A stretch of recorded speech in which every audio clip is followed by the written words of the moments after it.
সুপ্রিয় দর্শক, এই মুহূর্তে আমরা রয়েছি ঢাকা সায়েন্স ক্লাব যে মূল ফটকের সামনে রয়েছে। আমরা এই মুহূর্তে দেখতে পাচ্ছি আইন শৃঙ্খলা বাহিনী সতর্ক অবস্থানে। আইন শৃঙ্খলা বাহিনী আছে ছাত্রদেরকে শান্ত রাখার জন্য, তারা যাতে কোনো দাঙ্গা ফাসাদ করতে না পারে, এই কারণে আইন শৃঙ্খলা বাহিনীকে মোতায়েন করা হয়েছে।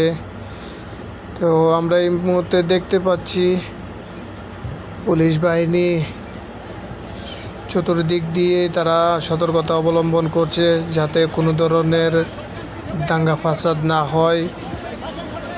তারা এদিকে সর্বদাই চেষ্টা করছে।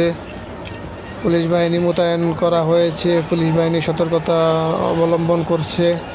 তারা কোনো অ্যাটাক করছে না ছাত্রদের উপরে, ছাত্ররাও কোনো অ্যাটাক করছে না এই মুহূর্তে পুলিশের উপরে। তারা দুটো পক্ষই শান্তশিষ্টভাবে আমরা দেখতে পাচ্ছি যে ছাত্র ভাইয়েরা একে অপরকে ডাকছে যে এদিকে আসো, এদিকে আসো।